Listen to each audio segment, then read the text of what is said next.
a la que puede entrar en esta vez.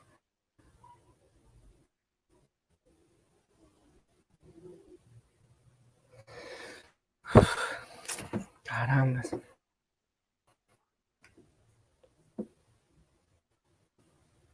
Ok. Muy buenas noches a todos las personas que están sintonizando, hermanos, amigos. Eh, Aquí les habla su servidor, Kelvin Stevens. Y bueno, en esta noche quiero agradecer a Dios por estar aquí nuevamente presente en este canal, agradecer a las personas que nos están sintonizando y que nos va a posteriormente, y agradecer también al hermano que está aquí, Guillermo Estrada, apologista cristiano católico. El día nos va a exponer un tema muy interesante, muy eh, metafísico, más igual interesante, en el cual muchas personas, sobre todo las personas que no son católicas, no comprenden, no, no entienden el verdadero mensaje, la verdadera interpretación que le da a la Iglesia Católica en la parte bíblica.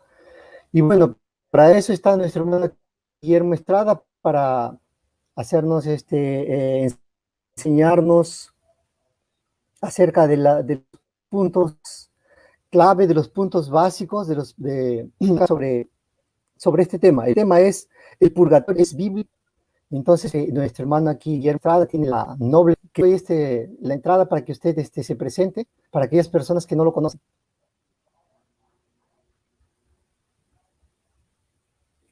Adelante, hermano. Sí, muchas gracias, hermano Kelvin. Y bueno, ¿Aló, me pues ya escucha? me presentó el hermano. Sí, dígame.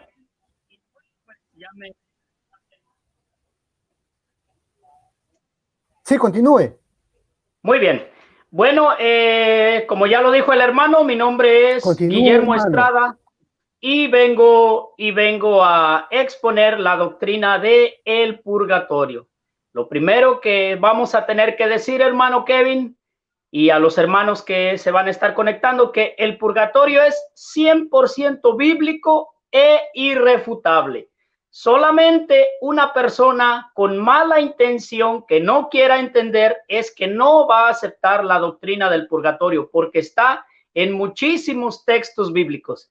Y pues hoy les voy a dar algunos versículos y les voy a mostrar también lo que enseña el magisterio de la iglesia sobre el purgatorio. Y para no ampliar muchas introducciones, vamos a comenzar. Pues la escritura nos dice que es indispensable estar perfecto para poder acceder a la visión beatífica de Dios. ¿Qué es la visión beatífica de Dios? Pues la visión beatífica de Dios es estar en la presencia del Todopoderoso, y para ello, obvio, después de nuestra muerte, y para ello es necesario estar perfectos, ser perfectos. Nos lo dice Apocalipsis 21:27. Nada con mácula entrará en ella, es decir, en el reino de los cielos. Este texto armoniza con Mateo 5:48, que nos dice: vosotros pues sed perfectos como lo es vuestro Padre Celestial. Queridos hermanos, como no es un debate, estamos tranquilos, entonces podemos saborear con calma los versículos bíblicos. Es para mi apologética en sí no va dirigida a hermanos apologistas, ya que la mayoría de ellos pues tienen más conocimiento incluso que yo. Pero para nosotros, las personas que somos un poquito sencillas, ¿verdad? Que de repente no, nos confunden. Entonces, para todos esos hermanos cristianos católicos que tienen dudas acerca de su doctrina, que les han dicho los protestantes que eso no está en la Biblia, que eso es un invento del Papa. Entonces, más que nada para todos estos hermanos es que va dirigida esta exposición. Y por ejemplo, el purgatorio lo encontramos también en Lucas capítulo 12, versículos 41 47 y 48. De hecho, en todo el pasaje completo, desde el 41 al 48, pero solo daré estos versículos 41, 47 y 48. Vamos a empezar desde el 40. Dice nuestro Señor Jesucristo: también vosotros estad preparados, porque en el momento que no penséis, vendrá el Hijo del Hombre. Dijo el apóstol Pedro: Señor, ¿dices esta parábola para nosotros o para todos? Dice nuestro Señor: vendrá el Señor dice el Señor, está hablando de la parábola del siervo. Dice: dichoso el siervo a quien su Señor llega y lo encuentra haciéndolo así. ¿Qué haciéndolo así? Haciendo su trabajo, portándose bien. De verdad os digo que le pondrá al frente de toda su hacienda. Pero si aquel siervo dice en su corazón: mi Señor tarda en venir, y se pone a golpear a los criados, a las criadas, a comer y a beber y a emborracharse, vendrá el Señor de aquel siervo en el momento que menos lo espera y le señalará su muerte entre los infieles. Ojo aquí lo que dice el versículo Lucas 12:47. Aquel siervo que, conociendo la voluntad de su Señor, no ha preparado nada ni obrado nada conforme a ella, recibirá muchos azotes. Queridos hermanos, en la Biblia, cuando se encuentra la palabra azotes, quiere decir castigo temporal, nunca eterno. Entonces, al decir azotes, bíblicamente se está diciendo mucho. Por ejemplo, a nuestro Señor Jesucristo, por eso Pilatos dice: lo mandaré a azotar y lo dejaré libre. ¿Por qué? Porque él sabe, dice, los azotes es solo un tormento temporal y después se dejaba libre al cautivo. Bueno, a nuestro Señor no ocurrió así porque lo crucificó el pueblo. Mandaron a que dice: entonces ustedes crucifíquenlo, llévenselo. Pero Pilatos quería para él un castigo temporal, nada más. Entonces ahí hay un nivel de castigo.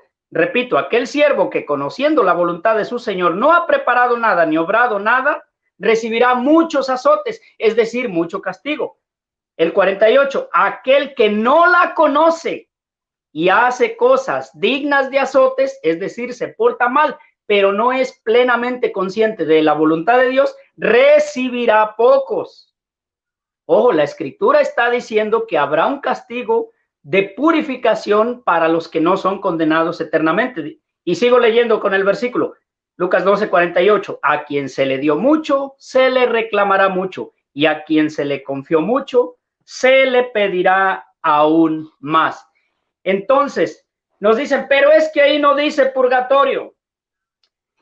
Entendamos que el purgatorio es ese fuego purificador que necesita toda alma después de morir para estar en la visión beatífica de Dios, sin la cual nadie verá a Dios sin estar perfecto. Es decir, todos necesitamos estar perfectos. El magisterio de la Iglesia Católica, en el catecismo, está en los numerales 1030, 1031 y 1032. Luego voy a leer un poquito del magisterio. En esos numerales, apúntenlos para los hermanos que quieran ver cómo define la Santa Iglesia el purgatorio. Está en los numerales, repito, 1030, 31 y 32, sección de el purgatorio. Leo otros versículos. Lucas 12, 58 y 59. Dice: cuando vayas con tu adversario al magistrado, procura en el camino arreglarte con él, no sea que te arrastre al juez y el juez te entregue al alguacil y el alguacil te meta a la cárcel. Te digo, no saldrás de allí hasta que hayas pagado el último cuadrante. Es decir, cuando esta es una enseñanza, una parábola, pero que encamina a nuestro Señor hacia la vida eterna, que no vamos a salir del castigo temporal hasta que hayamos purificado completamente todo. De lo contrario, no se cumple Apocalipsis 21, 27. Voy a leer otro versículo. Mateo, más bien otro pasaje. Mateo 8, del 23 al 35. Solo voy a hacer alusión a algunos versículos. Es la parábola del siervo que no quiso perdonar a su deudor. Fíjense aquí si no está el purgatorio. El 23. Por eso el reino de los cielos es semejante a un rey que quiso ajustar cuentas con sus siervos. Ojo, nuestro Señor Jesucristo está hablando del reino de los cielos, no está hablando de otra cosa, y por eso hace esta parábola 32, del versículo 32. Su Señor entonces le mandó llamar y le dijo: siervo malvado, yo te perdoné a ti toda la deuda, porque me lo suplicaste.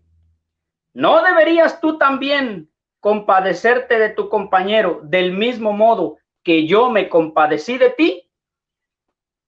El 34. Y encolerizado su señor le entregó a los verdugos hasta que pagase todo lo que debía. Ojo, dice que lo metió en la cárcel hasta que pagase todo lo que debía. Y concluye nuestro Señor Jesucristo con esta sentencia: esto mismo hará con vosotros mi Padre Celestial, si no perdonáis de corazón a cada uno de sus hermanos. Y bueno, pues como vemos, nuestro Señor Jesucristo nos enseñó a orar pidiendo con la condición de ser perdonados. Es decir, lo mismo, Apocalipsis 21:27. Con mácula, con mancha, nada entrará en el reino de los cielos. Y esta parábola del siervo que no quiso perdonar y que a él se le perdonó una deuda mucho más grande, nuestro Señor la hace para aludir que nosotros también, si llegamos impuros a la presencia del Señor, vamos a tener que pasar por un fuego purificador. Por lo tanto, ¿es que la palabra purgatorio no está en la Biblia? Pues sí está de manera casi literal en bastantes pasajes, pero la palabra es lo de menos. Lo que importa es la doctrina. Así que al que no le guste la palabra purgatorio, puede llamarle fuego purificador, como se dice en Primera de Corintios. Puede llamarle cárcel, como acabamos de ver. Puede llamarle estado imperfecto del alma o puede llamarle lugar de tormento. Póngale el nombre que quiera. Pero el caso es que tendrá que sufrir una purificación y si no, no puede estar en la visión beatífica de Dios. ¿Por qué? ¿Acaso habrá alguna persona que muera perfectamente, en estado perfecto? Bueno, posible es, pero seamos sinceros, la gran mayoría vamos a tener cosas, máculas que purificar.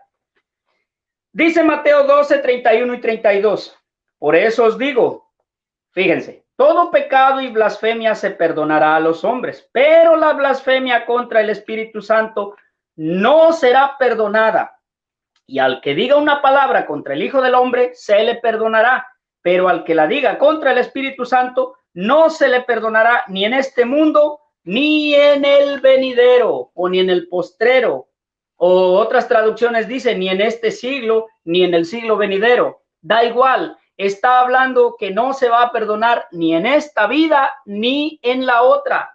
¿Cuál es ese otro mundo? El infierno no es, porque el que cae al infierno ya no sale de ahí, jamás. El cielo tampoco es, porque el quien entra en el cielo ya no se le tiene que perdonar nada. Entonces, forzosamente, hay un lugar, digámoslo entre comillas. Atención con esto. El purgatorio lo podemos definir como un lugar solo entre comillas y explico por qué. Porque no es un lugar físico, tangible o que ocupe tiempo y espacio, no.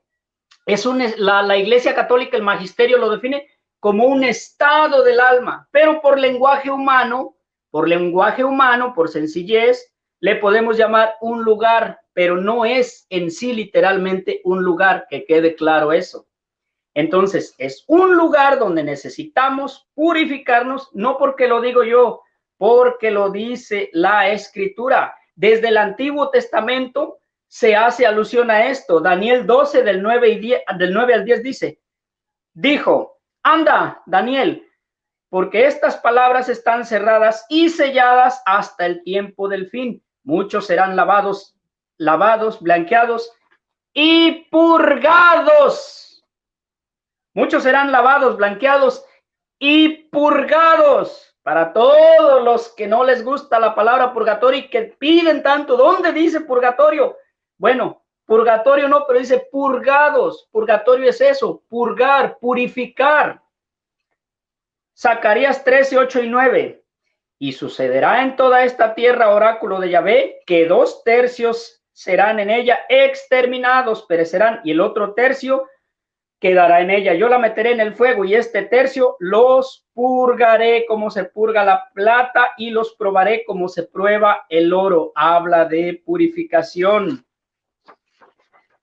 Este versículo que yo siempre lo cito, Malaquías 3 del 1 al 4. He aquí que envío a mi mensajero a allanar el camino delante de mí. Ese es Juan Bautista. Malaquías es un profeta, es una profecía.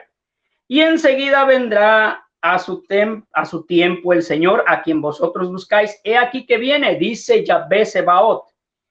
¿Quién podrá soportar el día de su venida? ¿Quién se tendrá en pie cuando aparezca? Porque él es como fuego de fundidor y como lejía de lavandero. Ojo aquí, se sentará para fundir y purgar. Otra vez, ahí está la palabra. Se sentará para fundir y purgar. Purgatorio, es decir, purgar, purificar.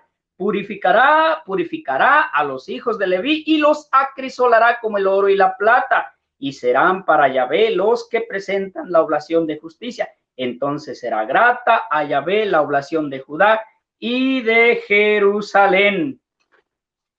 Dice Proverbios 17:3, crisol para la plata, horno para el oro, los corazones, él mismo los prueba. ¿Quién? El Señor. Y bueno, como ustedes están dándose cuenta, ni siquiera he tomado la cita de Primera de Corintios 3, del 13 al 15, que es donde hay una magistral exégesis del purgatorio. He dado otros pasajes bíblicos donde, si bien no dice la palabra purgatorio, claramente se alude a la doctrina. Es necesario que toda alma se purifique completamente, de lo contrario, no verá a Dios. Y si no se cumple esto, Mateo 5:48, vosotros pues sean perfectos como es vuestro Padre Celestial. Lo repito, Apocalipsis 21:27. Mateo 5:25 y 26. Ponte enseguida a buenas con tu adversario mientras vas con él por el camino. No sea que tu adversario te entregue al juez y el juez al guardia y te metan a la cárcel. Otra vez, ya lo veíamos hace rato. Te aseguro, no saldrás de allí hasta que no hayas pagado el último centésimo, el último céntimo. Hace rato lo veíamos en otro evangelio. Y bueno, pues Mateo 5:22, esta cita quiero leérselas directa de la Biblia. Mateo, vamos a buscarla, 5 desde el 22 en adelante, que dice: pues yo digo, todo aquel que se encolerice contra su hermano será reo ante el tribunal, pero el que llame a su hermano imbécil será reo ante el Sanedrín, y el que lo llame renegado será reo de la gehenna de fuego. Y me van a decir, ¿y ahí qué dice? ¿Eso qué tiene que ver con el purgatorio? Está hablando de niveles de castigo. Pues yo os digo, dice, el que se enoja contra su hermano es reo ante un tribunal, pero el que lo ofende más, que lo llama imbécil, será reo ante el Sanedrín, y el que lo llame renegado será ante la gehenna de fuego, es decir, a la condenación eterna. Así que, queridos hermanos, en toda la Escritura, desde el Antiguo Testamento hasta el Nuevo Testamento, se ve claramente que hay un lugar, vuelvo a repetirlo, entre comillas, de purificación indispensable. Muchos dicen, es que no hay más lugares. Vuelvo a lo mismo, lo repito y lo recalco. Cuando digo lugares, solo lo hago por lenguaje humano, no porque sean literalmente un lugar que ocupe tiempo y espacio, no, son estados del alma. Pero bueno, dicen, es que no hay nada más que el cielo y el infierno, no hay otro lugar. La Escritura no dice eso. Vas a ver que sí. Fíjate nada más, Filipenses 2 del 10 al 11. Para que ante el nombre de Jesús toda rodilla se doble Ojo, en los cielos, en la tierra y en los abismos. En los cielos, en la tierra y en los abismos. Ahí muestra 3 lugares. ¿Por qué? En los cielos son siervos de Jesucristo. En la tierra, siervos de Jesucristo. Y en los abismos, en la morada de los muertos, el sepulcro, como era el Antiguo Testamento, también no es el infierno, porque en el infierno ninguna rodilla se dobla, porque desconocen como su Señor a Dios todos los demonios y los condenados. Los condenados no doblan la rodilla porque desconocen al Señor como su Dios. Y sigue el versículo, y toda lengua confiese que Cristo Jesús es el Señor para la gloria de Dios Padre. Vamos a ver que hay otros lugares. Primera de Pedro 3:19, en el Espíritu fue también a predicar a los espíritus encarcelados, en otro tiempo incrédulos, cuando los esperaba la paciencia de Dios en los días que Noé construía el arca, es decir, fue a predicar a la morada de los muertos. Otras traducciones dicen a los infiernos. Pero cuando ese versículo se refiere a los infiernos, no está diciendo la gehenna eterna de fuego ni el rechinar de dientes, sino era lo que en el Antiguo Testamento, en el judaísmo, se traducía como sepulcro, morada de los muertos. Es decir, el Hades, como donde estaba el rico. ¿Recuerdan la parábola de Lucas 16 al 19, donde el Lázaro y el rico mueren? Lázaro va al seno de Abraham y el rico va al Hades. No dice Hades, dice a un lugar de tormento. Primera de Pedro 4:6. Por eso hasta a los muertos se ha anunciado la buena nueva, para que, condenados en la carne, según los hombres, vivan en el espíritu según Dios. Como podemos ver, hay otros estados del alma y no solamente el cielo y el infierno. Y vamos a ver lo que la iglesia llama pecados veniales y pecados mortales. Primera de Juan 5:16 y 17. Si alguno ve que su hermano comete un pecado que no es de muerte, pida y le dará vida a los que cometen pecados que no son de muerte, pues hay un pecado que es de muerte, por el cual no digo que se pida. Dice, toda iniquidad es pecado, pero hay pecados que no son de muerte.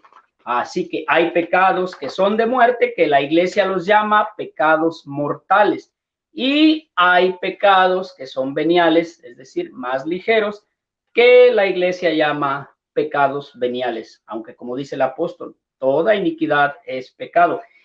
Y bueno, la cita de Primera de Corintios 3, desde el 11 al 16, es una magistral exégesis del purgatorio. Dice el número 11. Nadie puede poner otro cimiento que el que ya ha puesto Cristo. Es Cristo. Nadie puede poner otro cimiento.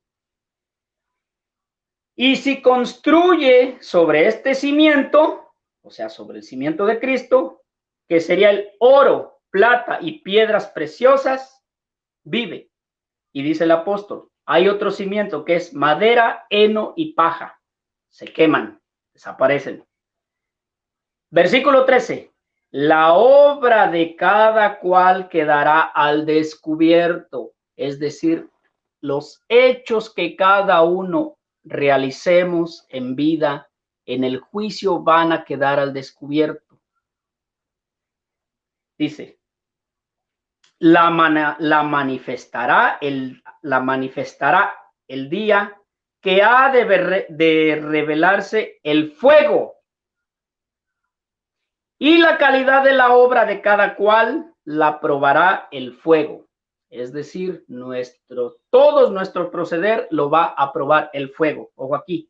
Aquel cuya obra construida sobre el cimiento, o sea, oro, plata y piedras preciosas, el cimiento que es Cristo, resista, recibirá la recompensa. Repito, aquel cuya obra construida sobre el cimiento recibirá la recompensa. Y aquí alude también Apocalipsis 14:13. Descansen de sus fatigas porque sus obras los acompañan. Mas aquel cuya obra quede abrasada, ¿por qué va a quedar abrasada? Porque construyó con madera, heno y paja. Sufrirá el daño. Él, o sea, la persona, no obstante, quedará a salvo, pero como quien pasa a través del fuego. Es decir, yo siempre digo de una manera llana, sí, te vas a salvar, pero antes te vas a chamuscar. No lo digo yo, lo dice el apóstol Pablo. Mas aquel cuya obra quede abrasada sufrirá el daño. Él, o sea, la persona, que muchos, por cierto, hacen aquí un enredo, que la gramática, que griego y que falso. En todas las Biblias serias está traducido así y no hay para dónde se hagan. La gramática castellana está perfecta. Mas aquel cuya obra quede abrasada sufrirá el daño. Él, pronombre personal, o sea, la persona. No obstante, quedará a salvo, pero como quien pasa a través del fuego, es decir, se va a chamuscar. Y dice el 16, ¿no sabéis que sois santuario de Dios y que el Espíritu de Dios habita en vosotros? Y bueno, pues hay más textos del purgatorio. Hay muchas más, porque de hecho, en toda la Biblia, desde el Antiguo Testamento hasta el Nuevo Testamento, se habla de una necesaria purificación. Vamos a ver un poquito de lo que dice el magisterio. Y leo literalmente: la doctrina del purgatorio ha sido enseñanza constante del magisterio y de la iglesia. Además de la Biblia, la iglesia se apoya en la tradición apostólica para definir esa doctrina. En el caso del purgatorio, el catecismo cita a San Gregorio Magno y San Juan Crisóstomo, pero hay muchas citas sobre el purgatorio en los llamados padres de la iglesia, tales como San Gregorio Magno, 540 al 604, San Cesario de Arles, 470 al 543, Tertuliano, 155 al 230, San Cipriano de Cartago, 200 al 258, San Agustín de Hipona, 354 al 430, entre otros padres de los primeros siglos. Así que la doctrina de la iglesia no es un invento de hace 10 siglos ni de 12 siglos, es desde los primeros siglos. El catecismo de la Iglesia Católica se refiere al purgatorio o purificación final en los siguientes términos. Estas son palabras del magisterio, no de Guillermo Estrada. Los que mueren en la gracia y la amistad de Dios, pero imperfectamente purificados, aunque están seguros de su salvación eterna, sufren una purificación después de su muerte a fin de obtener la santidad necesaria para entrar en el gozo de Dios. Catecismo de la Iglesia Católica, numeral 1054. Es una belleza nuestro catecismo, una belleza. Y como les dije anteriormente, en el numeral 1030, 31 y 32 está la enseñanza oficial del purgatorio. Anoten los numerales y léanlo, queridos hermanos. Sigo. La Iglesia ha formulado la doctrina de la fe relativa al purgatorio, sobre todo en los concilios de Florencia y Trento. Aclaro, antes de esos concilios, ya en los concilios de Lyon, ya se había también establecido prácticamente la doctrina del purgatorio, solo que no estaba dogmatizada. Ya se hizo dogma en el concilio de Florencia, que fue en el 1431 al 1445, y se volvió a reafirmar en el concilio de Trento en 1545 al 1563. Pero repito, desde los primeros concilios de Lyon, primero y segundo, en el 1245 y 1274, ya se tenía prácticamente la mismita doctrina del purgatorio. Ah, entonces se inventó en el 1200. No, señor.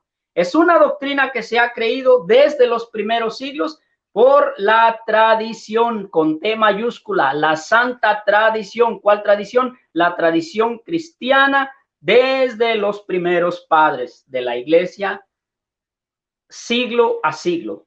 Así que la iglesia, cuando dogmatiza algo, no es porque se inventa, sino porque se pone en duda algo que siempre se ha creído. Así de sencillo. Y también se ha hecho referencia al purgatorio en el último concilio ecuménico, el Vaticano II, que fue en 1962 al 1965. Y el compendio del Catecismo de la Iglesia Católica dedica un par de puntos que resumen esta doctrina. Leo literalmente, y con esto voy a terminar, no sé cuánto me quede.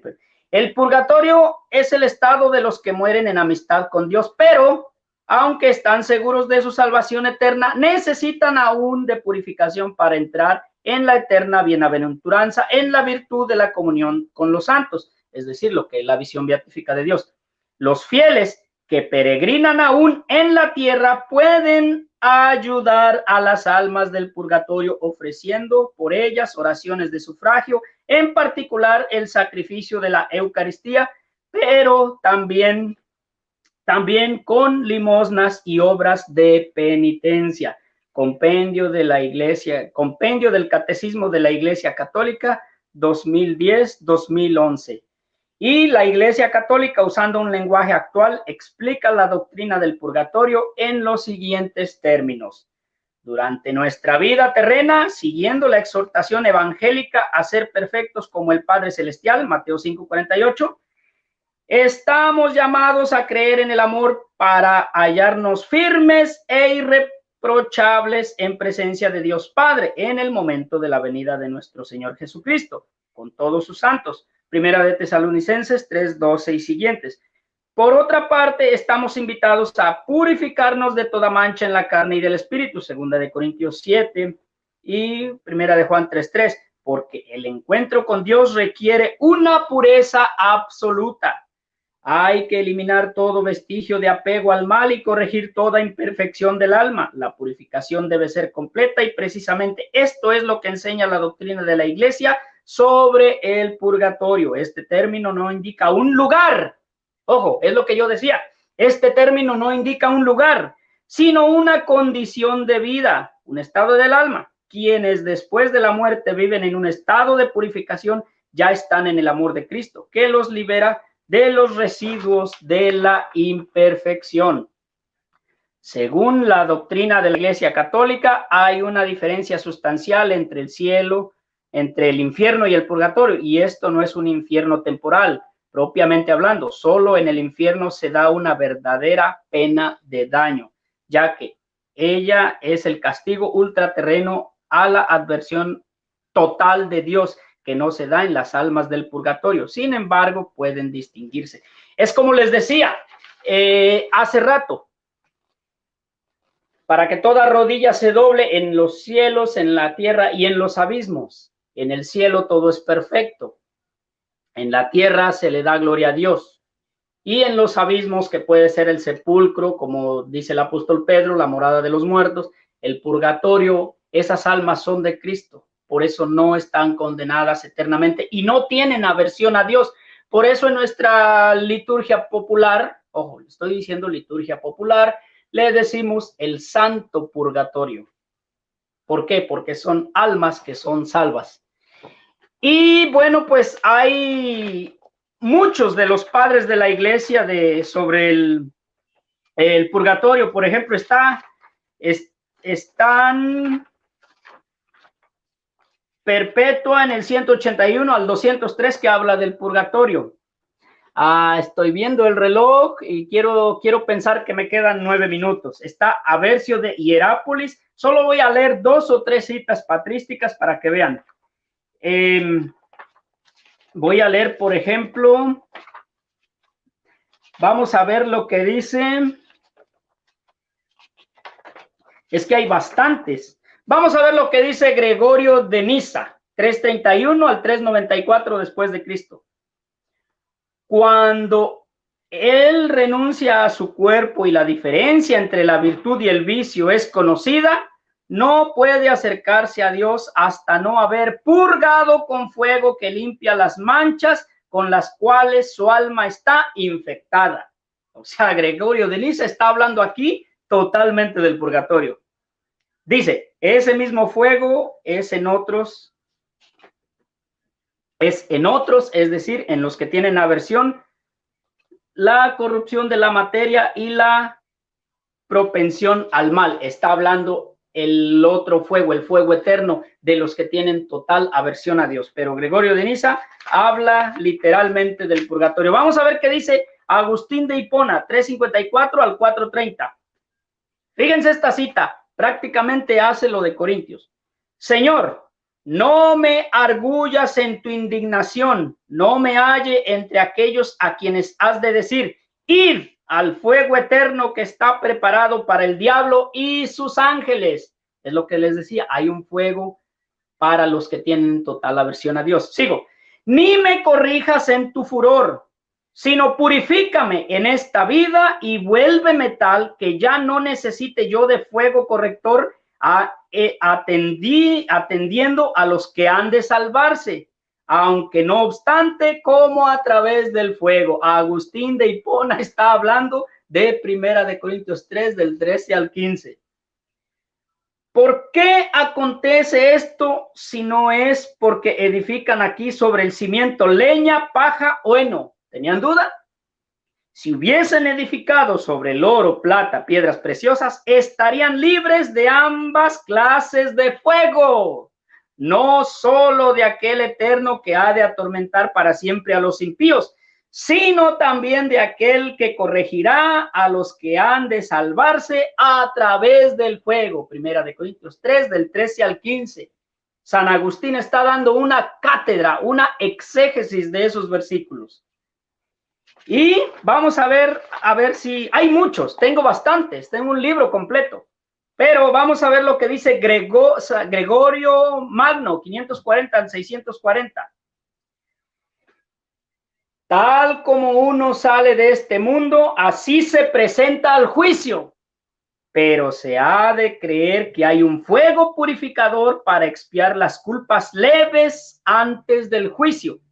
La razón para ello es que la verdad afirma, o sea, la verdad es Cristo, afirma que si uno dice una blasfemia contra el Espíritu Santo, no se le perdonará ni en este siglo ni en el venidero.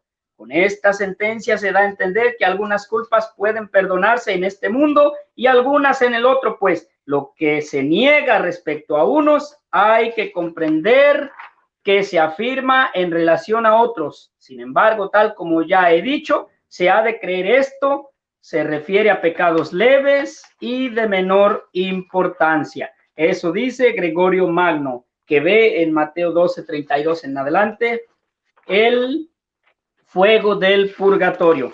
Y bueno, pues entonces, queridos hermanos, les vuelvo a repetir, visiten el catecismo de la Iglesia Católica desde el numeral 1030, 31 y 32 para que vean lo que realmente enseña la Iglesia y no lo que dijo un protestante, lo que piensa tal, lo que piensa aquel. Concluyo diciendo que en la Escritura, desde el Antiguo hasta el Nuevo Testamento, está de manera irrefutable el purgatorio. En la patrística ya vimos algunos datos patrísticos también, en los concilios, en toda la tradición cristiana. Bueno, con esto termino. Adelante, hermano.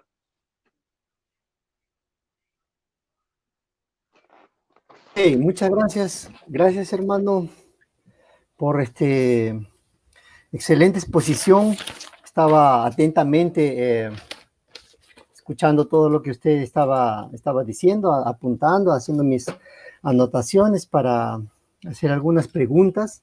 Excelente tema, un poco difícil de comprender y creo que también un poco no bien enseñado, digamos así, por la iglesia, ¿no? Porque las personas que no son católicas como que entienden diferente, ¿no? De lo que la doctrina católica dice, ¿no? O sea, haciendo una investigación para el tema, vi que mucha gente no católica, ¿no? De origen protestante, entienden cosas que la Iglesia Católica no dice. O sea, entienden por purgatorio, o sea, cosas que no dice. Y me parece absurdo, ¿no? O sea, ellos dicen, no, porque los católicos dicen y comienzan, ¿no? Pero eso no dice la Iglesia Católica. Yo me preguntaba, pero eso no dice la Iglesia Católica, no está así en el catecismo. Y bueno, un sinnúmero que creo que eso ahí se va arrastrando, ¿no? Se va arrastrando a través de los años, a través de las décadas, y bueno, por eso es que también es uno de los objetivos de este canal, ¿no? Que expositores apologistas vengan aquí a aclarar, ¿no? Entonces, nuestro objetivo es eso, sobre todo con las preguntas, es aclarar a las personas que de repente no entienden muy bien algunas cuestiones, algunas cosas, ¿no? Aclararlos para que así ellos tengan herramientas para que cuando llega alguien a decirle otra cosa digan, no es así, las cosas son así, así, así. Ok, hermano, entonces, bueno, yo tengo aquí, bueno, aquí hay un hermano que hizo una pregunta. Vamos a verla, ahorita se la voy a dar. Eh, Quería primero comenzar por la pregunta aquí de un hermano que hizo.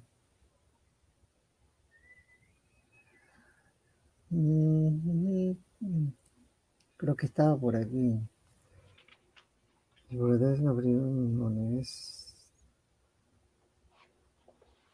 Bueno, no sé, es porque generalmente digo que las preguntas las den cuando un momento que termina el expositor, ¿no? Porque si no, después se pasa la pregunta, se pasa y a veces es un poquito difícil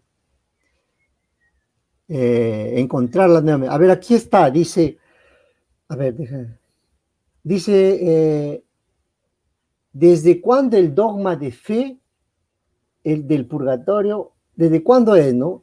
Dice, o en cuál concilio se construyó como tal, dice. Bendiciones, hermanos. Aquí lo voy a poner aquí para que usted lo vea en pantalla. Más tarde, Luis de Santiago dice, ¿desde cuándo es este dogma, no? O sea, el purgatorio, o en cuál concilio se construyó como tal, como dogma, ¿no? O como Claro, purgatorio. ahí le va. Ahí le va. Creo que dijimos algo en la exposición, pero bueno, fíjese, por eso los mandé a que lean el 30, el 1030, 1031 y 1032. Fíjese lo que dice el 1031. Es la respuesta para este hermano. La iglesia llama purgatorio a esta purificación final de los elegidos, que es completamente distinta del castigo de los condenados. Ahí le va su respuesta. La respuesta dicha no por Guillermo Estrada, por la Santa Iglesia Católica. La Iglesia ha formulado la doctrina de fe relativa al purgatorio, sobre todo en los concilios de Florencia y de Trento. La tradición de la Iglesia, haciendo referencia a ciertos textos de la Escritura, por ejemplo, en 1 Corintios 3:15, una de Pedro 1:7, habla de un fuego purificador respecto a ciertas faltas ligeras. Es necesario creer que antes del juicio existe un fuego purificador, según lo afirma aquel que es la verdad. Bueno, la respuesta es que dice que de la Iglesia hizo definición de la doctrina dogmática, sobre todo en Florencia, que fue en el concilio del 1431 al 1445, y en el de Trento de 1545 a 1563, y después, como dije, también en el Concilio Vaticano II, pero, ahí le va. Hay que aclarar que ya antes de estos concilios, o sea, del de Trento y de Florencia, dos concilios ecuménicos habían definido de manera diáfana el purgatorio, el primero y el segundo concilio ecuménico de Lyon en el 1245 y en el 1274 respectivamente. Esa es la respuesta a la pregunta del hermano. Adelante. Ok, muchas gracias, hermano. Y yo, aprovechando esa pregunta que hicieron, ¿no? Yo le quería hacer una pregunta. Muchos no católicos, vamos a decir así para no hablar de una forma peyorativa, ¿no? Las personas no católicas dicen, bueno, porque ellos lo catalogaron en 1200 y tanto, en el concilio tanto, significa de que no está en la Biblia, que la Iglesia Católica la hizo después, o sea, ella le inventó, dicen, porque lo está haciendo después. ¿Qué usted le diría ante esto? O sea, ¿cuál sería la respuesta? ¿Es cierto que cuando la Iglesia Católica lo vio, por ejemplo, en 1250, eso significa de que la Iglesia Católica, bueno, se le ocurrió, inventó un purgatorio inexistente en la Biblia, o ya estaba escrito en la Biblia y bueno, a través de los estudios, la Iglesia Católica descifró eso en la Biblia, descubrió eso en la Biblia y bueno, lo tornó un dogma, lo tornó una enseñanza clara, le dio un nombre a una cita bíblica o a varias citas bíblicas? ¿Qué respondía ante eso? Sí, bueno, mire, cuando la Iglesia Católica da un dogma, no es porque se inventó, sino que pone por absoluto y bajo condenación de herejía a quien niegue esa verdad que se ha creído durante toda la tradición cristiana. Es decir, algo tan obvio que nunca se había puesto en duda, de repente surgen herejes, entran corrientes cismáticas y la iglesia se reúne en un concilio y dice, basta, esta es la verdad y no se desvíen. En conclusión, un dogma es una verdad de fe que siempre se ha creído desde la escritura, siguiendo con los primeros padres apostólicos, toda la tradición cristiana, y que en dado momento se hace necesario hacerlo dogma de fe porque se está poniendo en duda o porque hay cisma o por cualquier corriente. Ese es el punto. Y como prueba está lo que les dije de las citas patrísticas. Las citas patrísticas no vienen del 1200, vienen desde los primeros siglos. Agustín de Hipona dio una clarísima exégesis del purgatorio. Dice, no me corrijas con ese fuego leve que es para los que ya son salvos, pero que necesitan de perfeccionarse, menos me dejes entrar en el castigo eterno con el fuego de los reprobados. Bueno, no son palabras textuales, estoy parafraseando, pero es lo que dice Agustín. Y así todos los padres de la iglesia. Aquí, por ejemplo, tengo una lista grande de todos los padres. En sí, la respuesta es esa. Un dogma de fe es una verdad que siempre se ha creído desde la escritura. Y como prueba les dimos varios versículos bíblicos, les di varias citas patrísticas. Y bueno, en los concilios simplemente se define como dogma, pero es un... otra cosa, y con esto concluyo este espacio. Hay un argumento que usan por ahí algunos protestantes que dicen que Dante, el autor de la Divina Comedia, inventó el purgatorio. Para empezar, ese escritor todavía no había nacido cuando la iglesia ya había estipulado la doctrina. Él, si no me equivoco, nació alrededor del 1265 y el primer concilio de Lyon, donde ya estaba estipulada la doctrina, como lo vimos, es en el 1245. ¿Cómo va a inventar la iglesia algo de Dante si todavía no nacía? Una. Segunda, la iglesia no tomó el purgatorio de Dante. Dante tomó el purgatorio de la doctrina de la iglesia. Pero los protestantes son tan necios que hablan solo del purgatorio, hermano. Pero la Divina Comedia de Dante está el cielo, el infierno y el purgatorio. Conclusión. La iglesia no tomó de Dante el purgatorio. Dante tomó de la doctrina de la iglesia para hacer su obra. Adelante, hermano.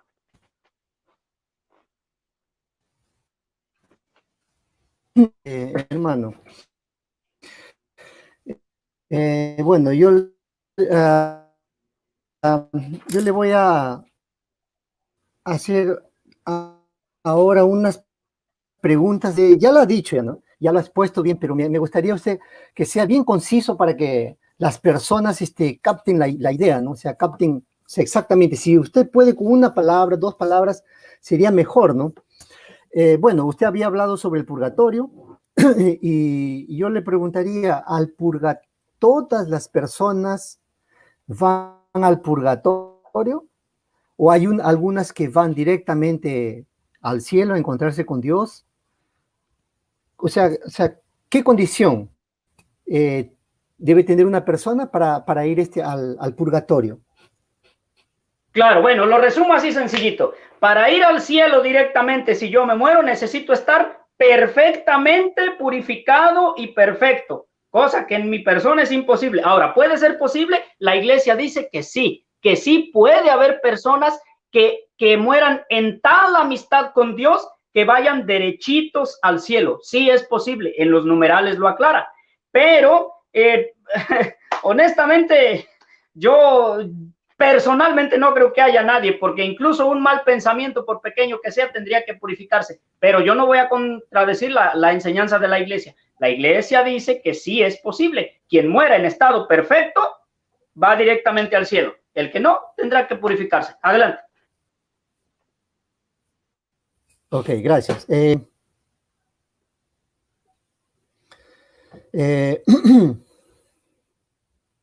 Entonces, quiere decir que al purgatorio solamente van las personas que tienen manchas de pecado venial, solo aquellas personas. Sí, hermano, todos los que estemos manchados por cualquier tipo de pecado, incluso el pensamiento malo más ligero, el más ligerísimo, es una manchita al purgatorio. Obvio, mi purgatorio o el purgatorio de alguien muy santo no va a ser el mismo del mío, porque yo soy más pecador que alguien que camine mucho en santidad. Adelante. Ok, y si si el purgatorio es un estado en el cual la persona se va purificando sus pecados, puede ser de que una persona se esté purificando de sus pecados antes de morir aquí, o sea, en la tierra, vivo. Sí, la iglesia dice que sí se puede. En los numerales que le di está el quien termina purificándose aquí, y San Agustín también lo dice, purifícame aquí, termíname de corregir aquí, ya se va directamente al cielo. O sea, puede empezar la purificación desde aquí. Muchos dicen que esto puede ser posible, muy loable en una persona con una enfermedad terminal que ofrece su sufrimiento y se consagra totalmente a Dios. Ahí puede purificar gran parte de ello. Obvio, si lo ofrece, que no sufra de gratis, que sufra por amor a Dios, que consagre su sufrimiento a Dios. Adelante, hermano. Ok, gracias. Entonces quiere decir de que la purificación, o sea, el purgatorio, nos lleva a la santidad total, o lleva a la santidad total, o absoluta, ¿no? ¿Sería Sí, así? hermano, el purgatorio, como le digo, no es un lugar físico tangible ni con espacio de tiempo y lugar, sino un estado del alma donde se purifica uno para lograr la visión beatífica de Dios, tal como lo dicen los numerales del 1030 al 1032 y el 1054 del Catecismo de la Santa Madre Iglesia Católica. Adelante, hermano. Ok, gracias. Claro, claro, el purgatorio dice que es un estado, pero ese estado realmente se realizaría en un lugar donde se encuentre la persona. Si la persona está vivo, sería en aquel momento donde él se encuentra. Si la persona ya murió, sería en el lugar o no sé, o sea, ¿cómo se podría decir? Donde se encuentra, ¿no? Sería, por ejemplo, la morada de los muertos, podría ser, ¿no? ¿Sería así Sí, o...? es alma, claro. Y si es en vida, puede purificarse, como volvemos a repetir, en vida, siempre y cuando encamine su purificación, su sufrimiento a Dios. O vaya, o que camine en santidad perfecta aquí, que vaya purgando sus faltas. Adelante. Ok, gracias. La siguiente pregunta. Cuando se habla de fuego o se menciona el fuego, bueno, pues se supone de que si algo entra en contacto con el fuego, se va a quemar hasta hacerse cenizas. Para el caso de que una persona se purifique el alma, porque dice que usted lo dijo, ¿no? Que dio inclusive la cita bíblica, que la persona se va a purificar, ¿no? O sea, a través de un fuego. En este caso, ese fuego sería como solamente una cuestión metafórica o que, no sé, entraría así como un calor vivificante, o sea, quemante que la persona va sintiendo y eso sería una forma de la persona sufrir o pagar sus pecados. Sí, mire, esto entraríamos un poquito en lo que es la teología. Y bueno, algunos excelentísimos teólogos, estoy hablando de doctores en filosofía o licenciados en teología, ese fuego purificador, vivificante, hablando de Dios, es un fuego figurado que corrige, que quema, pero no en el sentido literal de que me quema y me daña, sino que usted dijo la palabra, vivifica, apasiona y se funde en un abrazo con aquel que es la verdad hasta purificarlo. ¿Cuánto tiempo dura? No sé. ¿Cuánto? No, no sé, no hay tiempo, no hay 1 año, 2 años, no, no. El amor no se, la intensidad del amor no se puede medir. Eso se entraría solamente en el ámbito de Cristo y el que vaya, y la persona, nada más, entre ellos dos. Ese amor perfectísimo, santísimo de Dios con la persona para purificarlo. Contrario al fuego que daña, aberrante, contrario, absoluto. No estamos, bueno, la mayoría de los teólogos dicen no debemos entenderlo un fuego de llamas que me quema literalmente, pero sí un sufrimiento eterno, un llanto, una desesperación, una tristeza. Nos dice un sacerdote que tenemos aquí, nuestro guía espiritual de los cursillos de cristiandad, el infierno es ausencia de Dios, punto. Adelante, hermano. Ok, gracias. Bueno, yo le preguntaría, aquellas personas que murieron antes de Jesús venir a este mundo y morir por todos nosotros, ¿dónde se encuentran en este momento? Bueno, según la escritura, ¿dónde están ellos? Bueno, según la escritura, en lo que como leímos la cita bíblica hace rato, Cristo fue a predicarles el evangelio, la buena nueva, incluso a los muertos. Entonces, quiero pensar que están en la misma situación de todos los que han muerto, porque después de Cristo se han abierto las puertas del cielo. Antes de Cristo todo está cerrado, pero Cristo es el Mesías y por eso se nos está predicando a nosotros. Los que ya murieron, ya se encontraron con Cristo, van a juicio, lo que la iglesia llama el juicio particular, no el juicio final de todos los tiempos. Eso es otra cosa, eso es otro tema. Pero entonces los muertos que murieron bajo la ley ya son de Cristo porque fue a predicarles a los muertos el evangelio, la buena nueva.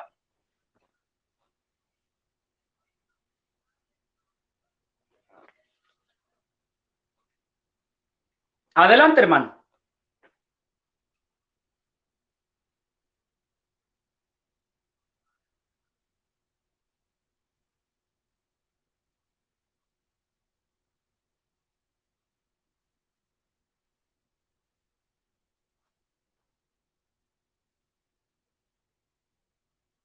Parece que se le frizó al hermano.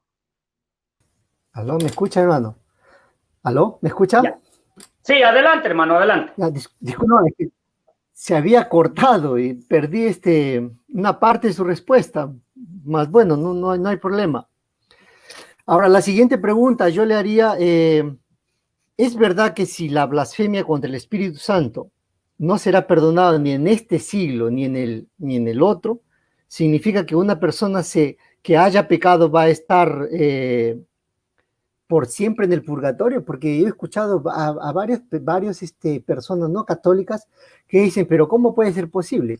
Y si una persona, ¿no? O sea, que ha blasfemado con el Espíritu Santo va a permanecer en el purgatorio purificándose para siempre y no va a salir de él porque, bueno, en fin, ese pecado no va a ser perdonado. ¿Eso es una lógica correcta o está mal pensado esa No, lógica hermano, de ellos? es mal pensado eso, porque la blasfemia contra el Espíritu Santo no se perdonará ni en este mundo ni en el venidero. Entonces, como no se va a perdonar en ese estado, no alcanza ni siquiera purificación. Luego entonces va a la condenación eterna, la blasfemia contra el Espíritu Santo. Yo tengo algunos guías espirituales, sacerdotes, ahí sí no laicos, y son respuestas teológicas, hermano. Esto no podemos encerrarle, vaya, no hay un numeral, aquí dice no, son respuestas teológicas de sacerdotes donde dicen que la blasfemia contra el Espíritu Santo es la aversión total, absoluta a Dios.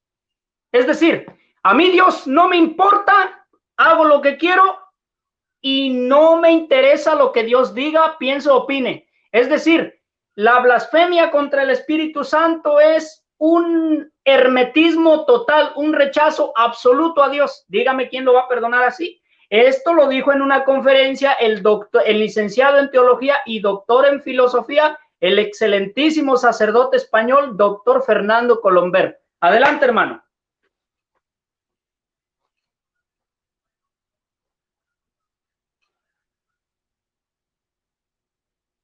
No lo escucho. No, tiene apagado el micrófono. Ya, disculpe, ya, ok. ¿Existe la posibilidad de que alguien que se encuentre en el purgatorio pueda salir más rápido del purgatorio? Tipo, por ejemplo, por oraciones que puedan hacer las personas que están aquí en la tierra, puedan salir más rápido. Sí, lo dice nuestra iglesia. Perdón. Sí, diga. Sí, hermano, sí. Lo dice nuestra iglesia con las indulgencias, con los sufragios, con las oraciones para los difuntos. Incluso está estipulado en el magisterio y algunos versículos de la Biblia en la patrística. En la patrística hay varias citas patrísticas, no se las voy a leer para no ser extenso, pero hay varios padres de la iglesia que hablan, por ejemplo, Aversio. Dice Aversio, un padre de la iglesia, dice: quien crea esto, ore por Aversio. El apóstol Pablo habla de ora por Onesíforo, en Macabeos también. Eso es bíblico y de tradición apostólica también. Claro que sí, ayudan las oraciones, ayudan. Adelante, hermano. Ayudan a que las personas salgan más rápido del purgatorio. ¿A eso se refiere? Sí, a pagar a purificarse más. No se trata de que, es que aquí entramos un poquito en teología. No se trata de que, ay, el Señor me echó 15 días y pues si haces una oración ya me lo rebaja 13. No, simplemente la purificación por la oración, los sufragios que uno haga por los muertos, actúan de manera que su purificación se apresura. De esa manera, no sabía explicarlo un poco mejor, pero es así, trabaja. Por eso dicen, oren por las ánimas benditas del santo purgatorio. Usted, cada uno de nosotros que ore por las ánimas del santo purgatorio, ayudamos a que se purifiquen más rápido. Adelante, hermano.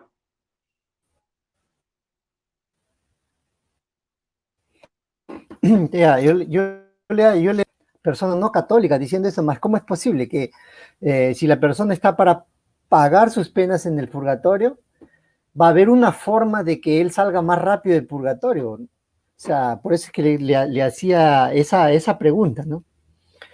Cuando usted hablaba acerca sobre la blasfemia, yo había escuchado una forma de pensar que dice lo siguiente, no sé, usted dice que cuando habla de que no será perdonado ni en este siglo ni en el otro, no significa que ni en este ni en el purgatorio, sino significa que ni en este ni en la otra vida que va a haber, porque dicen que va a haber una segunda vida donde donde Dios va a libertar de nuevo a las personas, va a liberar al diablo por 1000 años, y bueno, y después va a haber un segundo juicio, ¿no? Inclusive ellos dan el texto, dicen Apocalipsis 21. ¿Es esto verdad? Que cuando habla ni en este siglo ni en el otro, ¿se refiere a eso? ¿O se refiere a que no será, ese pecado es realmente mortal y no tiene cabida, no puede ser purificado en el purgatorio, porque en el purgatorio solamente se purifican los pecados veniales, los pecados bien leves? ¿Es esto así? Mire, lo de que vamos a vivir en la tierra para siempre son algunos versículos manipulados, sobre todo, y digo sobre todo porque hay otros, de los testigos de Jehová, donde en el Antiguo Testamento hay una profecía. De hecho, hasta leí algo el texto donde dice, la tierra se poblará para siempre.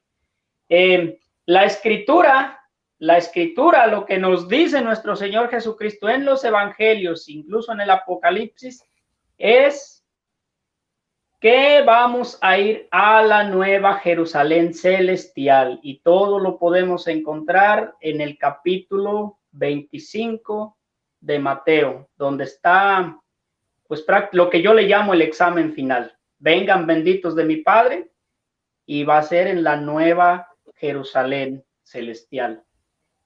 ¿Un lugar físico? No. ¿Dónde va a ser? ¿Cómo va a ser? Bueno, eso sí no está en mi capacidad decirlo. Pero lo cierto es que no vamos a vivir en esta tierra, sino en el paraíso eterno, a morar con el Padre, con nuestro Señor Jesucristo. Voy a conectar mi batería, hermano. Se me va a cortar esto. Un segundito. Ok. Ok, bueno, vamos a aprovechar la oportunidad para mandar saludos, ¿no? Mandar saludos a Hilde Ríos, Jonander Pérez Díaz, predicador católico, apologista, a Joseph Morales del canal católico Siguiendo las Huellas del Maestro, a Luis de Santiago, a Alejandro Gaya, a Cristiano Católico, bueno, es su canal de él.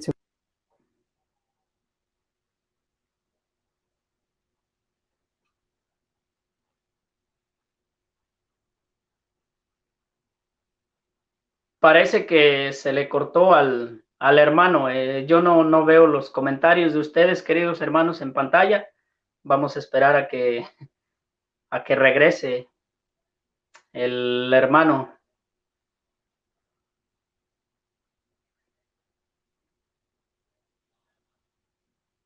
Ahí está ya. Kelvin.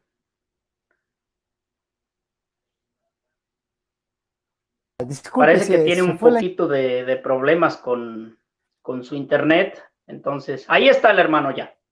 Siga, hermano, le escuchamos. internet. Bueno, ok. Yo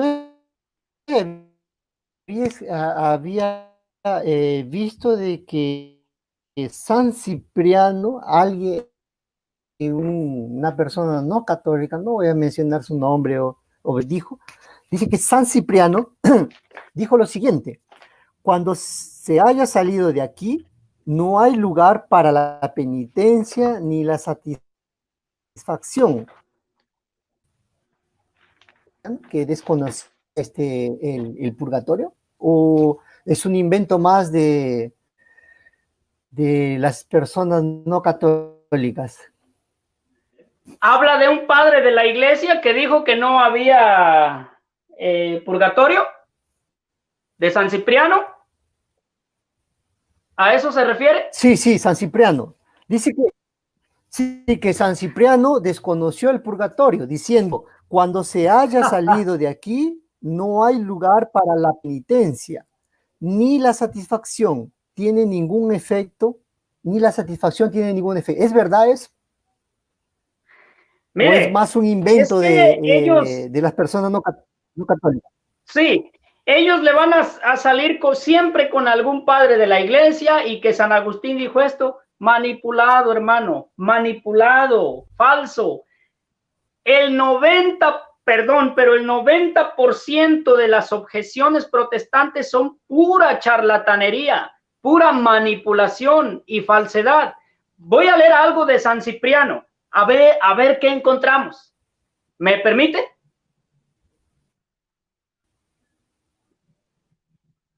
Sí. Muy bien. San Cipriano de Cartago, 200 al 258 después de Cristo. Una cosa es pedir perdón, otra cosa alcanzar la gloria.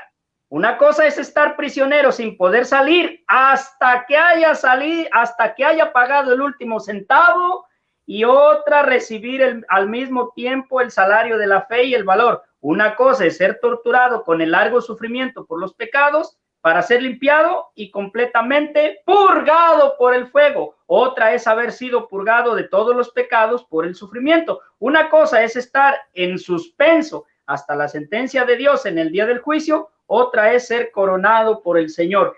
San Cipriano aquí está hablando de lo que usted me preguntaba. Ahí puede haber almas que ya están perfectas, pero otras en suspenso y otras ser torturado, como dice, hasta que se haya pagado el centésimo. Dice, ofrecemos por ellos sacrificios, como os acordáis siempre que en la conmemoración anual celebramos en los días de la pasión de los mártires. ¿Qué le parece?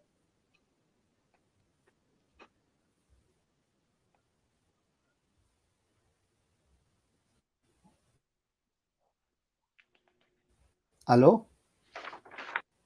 Sí, adelante, hermano. ¿Qué le parece?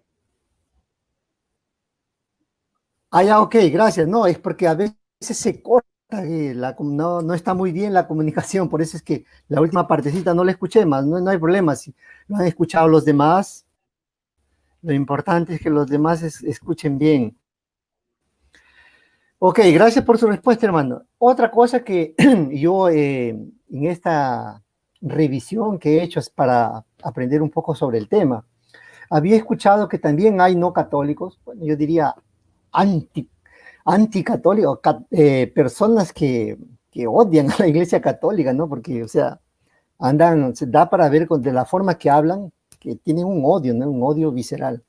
Pero había escuchado que dicen, y le voy a preguntar, ¿no? ¿Es verdad que María puede sacar almas del purgatorio?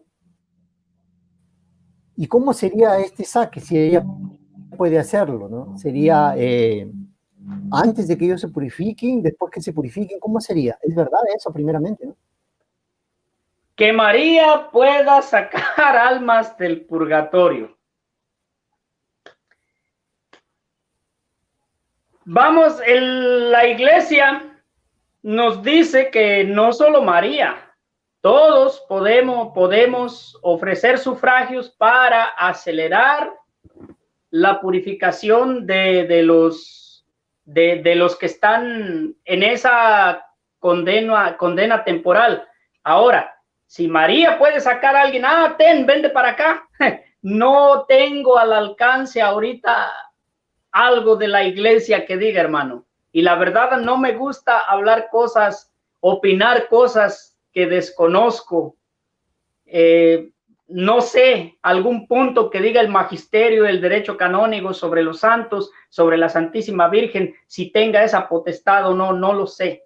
No podría yo darle una respuesta así yo tengo mi parecer, pero no le quiero dar mi parecer. Y como no sé, no tengo el conocimiento cierto de eso, mejor me abstengo de la opinión. Simplemente lo que sí le puedo decir que el argumento es tonto y es un odio hacia María. Ahora, si me pregunta, no lo sé, no lo sé. La verdad, no le quiero dar una opinión muy personal, no. Y desconozco en este sentido algún punto del magisterio o del derecho. Pero mire, la escritura, por ejemplo, en Juan 2:1, dice que, eso ya basándome en pasajes de la escritura, dice que ella hizo que su hijo realizara un milagro. Y el Señor lo dice claramente. ¿Qué tengo yo que ver contigo, mujer? Todavía no me ha llegado mi hora. Todavía no. Lo dijo el maestro y aún así realizó el milagro. Apocalipsis 12 del 1 en adelante dice que es una reina. Luego entonces saque sus conclusiones. Es la madre del Salvador. Es la Teotocos, no la Cristotocos, como decía Arrio. La Teotocos, la madre de Dios Hijo, Mateo 1:23, madre del Emanuel. Adelante, hermano. Ok, gracias. Bueno, la siguiente pregunta. Las personas no católicas, ¿no? Dicen que es absurdo pensar de que Cristo cuando murió fue a predicar al purgatorio. ¿Qué la Iglesia Católica dice al respecto? Porque puede ser, ellos dicen que la Iglesia dice eso, que la Iglesia Católica dice eso. Pero es cierto, ¿es eso verdad? O sea, Cristo fue a predicar al purgatorio, a las almas que estaban en el purgatorio. ¿Fue a dónde? Porque él dice que fue a la morada de los muertos. Eso podría ser el Sí, purgatorio. bueno, la ¿Qué es lo que usted escritura. nos puede responder al respecto? La escritura, la Iglesia nunca ha dicho y no hay ni un numeral del catecismo donde diga que Cristo bajó a predicar al purgatorio. Eso no existe. No hay eso. O sea, si alguien me dice, es que ¿dónde Cristo bajó a predicar al purgatorio? Bueno, y dime, ¿dónde la Iglesia ha dicho eso? Jamás la Iglesia ha dicho en algún numeral del catecismo o del derecho canónico, del magisterio, cartas encíclicas, jamás ha dicho, y Cristo bajó a predicar al purgatorio. Jamás. O sea, es un argumento absurdo, porque la Iglesia nunca ha dicho eso. La escritura dice que hay otros estados aparte del cielo y el infierno. Eso sí, la morada de los muertos. A ver si no me equivoco. El Hades, en Lucas, a ver, apóyeme en esto. ¿Es Lucas 16, 19 o Lucas 10? Sí, Lucas 16 del 19 en adelante, donde está la parábola de Lázaro y el rico Epulón. Se dice que uno va a un lugar de tormento. Punto.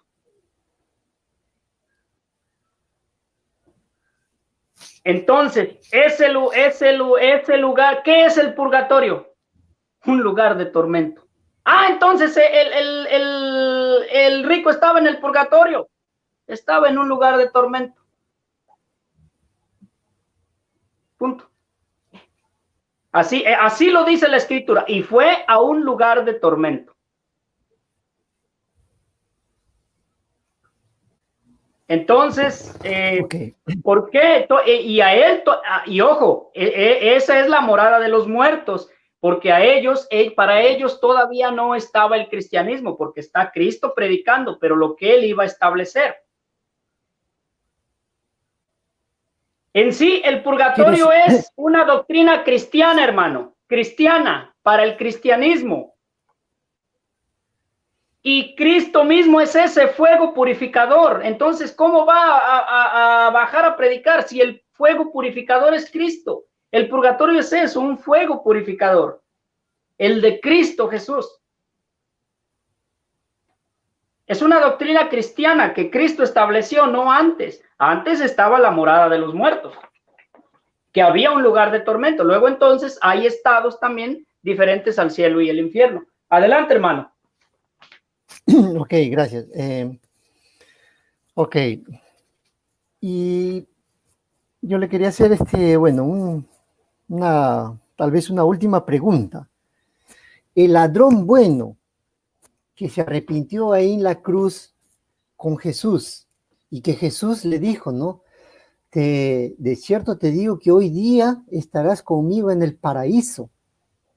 Ese ladrón bueno, ¿fue al purgatorio o fue directamente al cielo? ¿Qué significó cuando Jesús le dijo, hoy día estarás conmigo en el paraíso? ¿Que iba a estar en el cielo? ¿O tenía que primero pasar por el purgatorio? ¿Cómo usted ve ese hecho? Ese pasaje es muy sencillo, hermano. Sencillísimo. Sencillísimo y lógico. Si ponemos atención, A los numerales del catecismo, vuelvo a repetir, el 30, 31 y 32, ahí encontramos la respuesta.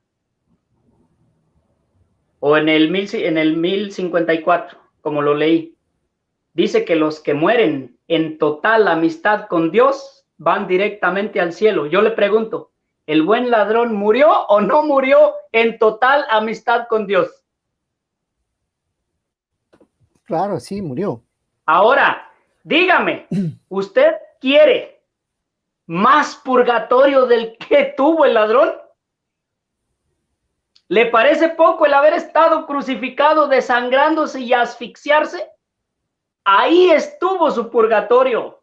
Se confesó con el sumo sacerdote eterno, lo reconoció como su Señor, reconoció sus pecados y el mismo maestro ahí le dijo, yo te aseguro, hoy estarás conmigo en el paraíso.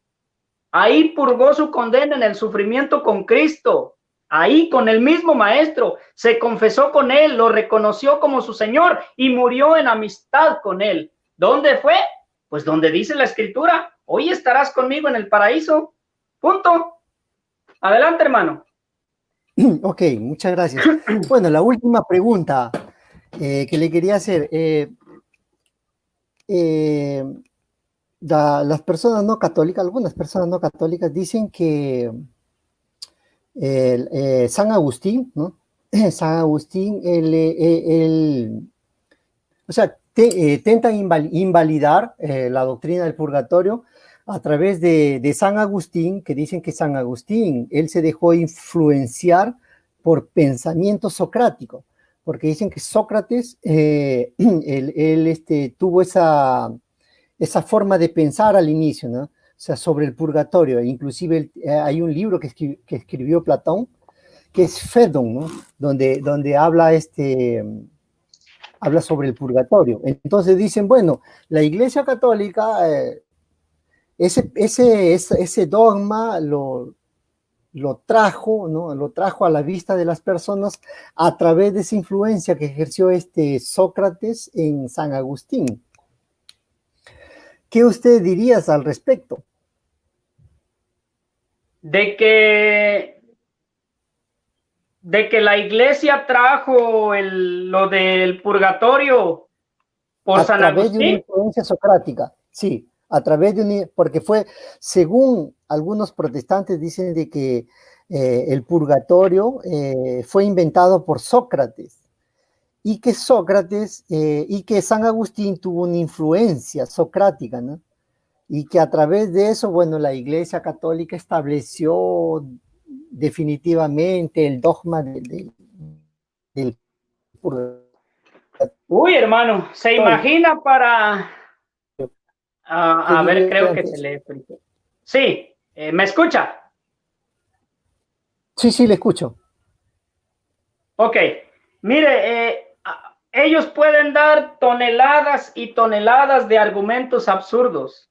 Hace rato le mencioné lo que decían de la Divina Comedia, otros, por ejemplo, dos anticatólicos, dos anticatólicos famosos, un tal Hans y un Sapia, decían que lo inventó Gregorio Magno en el 593, o sea, les sobran tonterías. Ahora, San Agustín, yo le leí la exégesis que hizo de Corintios, pero bendito Dios, no tenemos un padre ni dos de la iglesia que hablan del purgatorio. O sea, es toda la patrística, desde el siglo I. Por ejemplo, Orígenes, 185 al 254. ¿Cuánto faltaba para que naciera San Agustín? Fíjese lo que dice Orígenes. Porque si sobre la base de Cristo has construido no solo en oro, plata, sino piedras preciosas, sino también madera, caña o paja, ¿qué es lo que esperas cuando el alma sea separada del cuerpo? ¿Entrarías al cielo con tu madera y caña y paja y de ese modo manchar el reino de Dios? ¿Esa es influencia socrática? ¿A eso le llaman esta gente tonta influencia socrática? Porque Agustín dice lo mismo. haciendo referencia a la exégesis de Primera de Corintios 3, del 3 al 16. Y Orígenes lo dice también. ¿Entrarías con tu paja, con tu heno y con tu leña a manchar el reino de Dios? Fíjese nada más qué palabras. O en razón de estos obstáculos, ¿podrías quedarte sin recibir premio por tu oro y tu plata y piedras preciosas? Ninguno de estos casos es justo. Queda entonces que serás sometido al fuego que quemará los materiales livianos. Para nuestro Dios, a aquellos que pueden comprender las cosas del cielo, está llamado el fuego purificador. Orígenes. ¡Ay, Orígenes cayó en herejía! Sí, pero esta no es herejía lo que dijo. Siempre van a encontrar algo.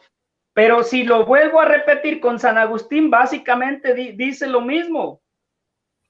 Lo mismo. Y no es influencia socrática. Sí recuerda que le leí la exégesis maravillosa que hizo Agustín de Corintios 3, del 13 al 16. Y no es influencia socrática. ¿De dónde sacan ellos eso? Si dicen que es influencia socrática, entonces la Biblia, según esos protestantes, es una influencia socrática. Adelante, hermano. Ok, muchas gracias, hermano. Bueno, yo había escuchado eso, ¿no? Y la verdad que me fui atrás de la respuesta, si era verdad, ¿no? Y bueno, como usted había dicho, ¿no? Inventan tantas cosas, ¿no? Y tenía razón usted. Pero hay una trampa ahí que hacen ellos, ¿no? O sea, hay una trampa en la cual San Agustín tuvo una influencia socrática, sí es verdad, pero no fue con el purgatorio del cual lo pensaba Sócrates. O sea, ellos lo relacionaron dos cosas distintas. La influencia de San Agustín con Sócrates fue por los tres tipos de conocimiento que también San Agustín pensaba que había, ¿no? Al igual que Sócrates, ¿no? Entonces, o sea, la influencia fue en esa parte y no en la del purgatorio, sino que, bueno, aprovechándose de eso, ¿no? Un pseudo pastor que había escuchado, ¿no? Él había asociado, ¿no? O sea, hizo malintencionadamente, ¿no? Asoció y dijo, no, San Agustín tuvo influencia, pero lo relacionó con el purgatorio, y San Agustín nada tuvo de influencia, sino en esos tres tipos de conocimiento, ¿no? Que Sócrates y San Agustín pensaban, ¿no? O sea, tenían acerca de eso. Bueno, hermano, yo agradezco realmente, respondió a las preguntas. Muchas gracias por responder las preguntas. Hay muchas preguntas, es un tema complejo, ¿no? Pero mi intención fue que las personas que nos están viendo, que nos van a visualizar el tema, entiendan claramente, ¿no? Hacer conceptos básicos sobre el purgatorio, qué es el purgatorio, quiénes van al purgatorio, cuándo que se va a dar, citas bíblicas que usted magníficamente nos dio abundantemente, citas bíblicas, así de una forma clara, ¿no? Clara y concisa, demostrando que la palabra purgatorio no puede estar en la Biblia, pero la descripción de purgatorio sí está, ¿no? Entonces, lo cual torna a purgatorio verídico, ¿no? Verídico, claro y bíblico sobre todo, ¿no? Que eso es lo más importante, porque muchas personas quieren encontrar la palabra ahí, la palabra, no, si no está la palabra, no creen, ¿no? Pero para otras cosas sí creen, ¿no? Que no esté la palabra para cuando les conviene. Pero la palabra purgatorio no está, pero está descrito el significado de purgatorio. Y bueno, a esa descripción que hace la Biblia, la Iglesia Católica lo tomó como purgatorio, ¿no? Como un estado en el cual la persona se purifica antes de entrar al cielo, porque en el cielo nadie puede entrar manchado, no puede entrar al reino de los cielos, ¿no? Entonces, obviamente, ¿no? No sabemos por algún motivo alguna persona que no tiene pecados graves, no tiene pecados mortales, ¿no? En algún momento de su vida él puede hacer un pecado venial o algunos pecados veniales puede ser que la persona muere en ese momento o a veces peca y no percibe que pecó, ¿no?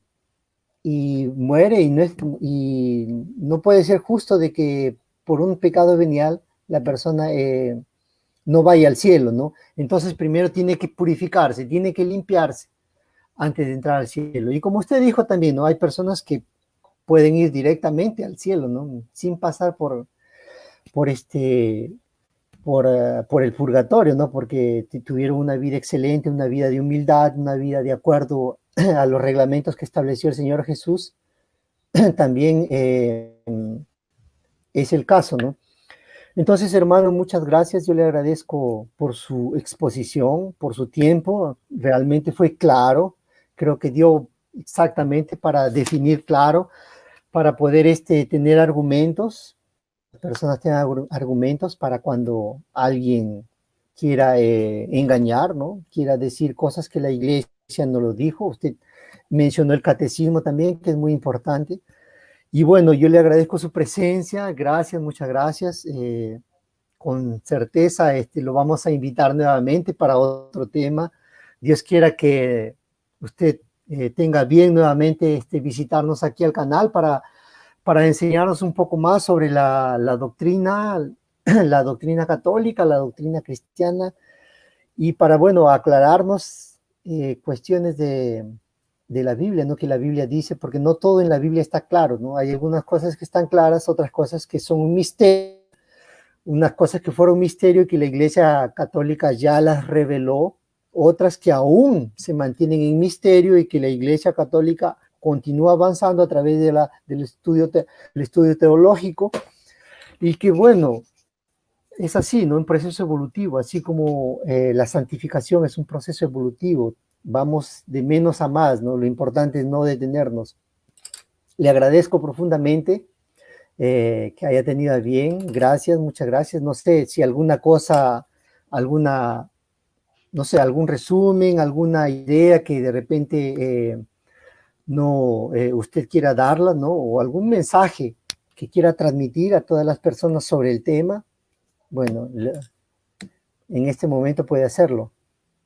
Sí, bueno, mire, hermano, le agradezco pues la invitación al canal profundamente, ¿verdad? Quiero decirles a usted y a cualquier hermano católico, verdaderamente católico, obvio, no voy a aceptar propuestas de protestantes, que me diga, mira, Guillermo, en tal minuto dijiste algo y eso no va de acuerdo con el magisterio o te equivocaste en esto. Perfecto, yo estoy abierto. Estos programas son en vivo, son largos, son preguntas improvisadas. Usted y yo no, ay, te voy a preguntar esto. No, todo es a como viene, ¿me entiende? Entonces, yo no soy ningún doctor en teología, ni mucho menos. Puedo de repente cometer algún error y estoy abierto a aceptar y rectificar y pedir disculpa pública, porque yo me puedo equivocar en una o varias cosas. Como laico católico, estudio la escritura, la patrística, pero por más hay cosas que se me pueden escapar. Como le digo, cualquier hermano cristiano católico, las opiniones de los protestantes no me interesan en absoluto, hermano. Yo no soy ecuménico con el sectarismo, para nada. No me interesan esas opiniones. Otra cosa hay que tener en cuenta nosotros como verdaderos cristianos. Entiéndase, los verdaderos cristianos somos nosotros, los católicos. El protestante de corte sectario, y hago una diferencia porque hay protestantes que merecen mi respeto, honestos. Hay algunos incluso por ahí en los foros que el hecho de que tengan doctrina equivocada, eso sí tengo que decirlo, son excelentes personas y son ovejas de Jesucristo, aún no perteneciendo a la Iglesia Católica, tal como lo marca el numeral 818, porque son cristianos y nuestro Señor Jesucristo lo dijo, tengo otras ovejas que son de otro redil, hay que ir por ellas, pero no el sectarismo fanático, loco y blasfemo. Con esos yo no tengo nada que ver. Entonces, bueno, hermano, yo acepto cualquier corrección y algo que quede claro, los que debemos de procurar estar ecuánimes somos nosotros. El sectario dice cualquier tontería cualquier tontería y cualquier argumento de esquina, agarra. Pero nosotros no podemos hacer eso. Por eso los que tenemos que tener cuidado somos nosotros. Ellos no, ellos dicen cualquier sandez y no hay ningún problema. Entonces, eso es, hermano. Si algún error cometí o cualquier cosa dije que no va de acuerdo, me lo hacen saber, hermano. Adelante, y pues es todo. Y por ejemplo, no, hay mucho de qué hablar. Tengo muchos más padres de la iglesia, hay muchas cosas. Hermano, yo amo la doctrina católica y mientras más la conozco, más me enamoro de ella. Y mientras más conozco el sectarismo, más aversión me causa. Gracias, hermano. Es todo de mi parte. Ok, muchas gracias, hermano. Entonces, reitero mi agradecimiento a usted. Y bueno, a todos los que nos han sintonizado, muchas gracias por sintonizarnos, muchas gracias por confiar en este canal. Todo lo que estamos haciendo, todos nuestros objetivos es para honra y gloria de nuestro Señor Jesucristo, para que las personas, todas las personas que estamos aquí aprendamos. Siempre se aprende, estudiando, leyendo, escuchando.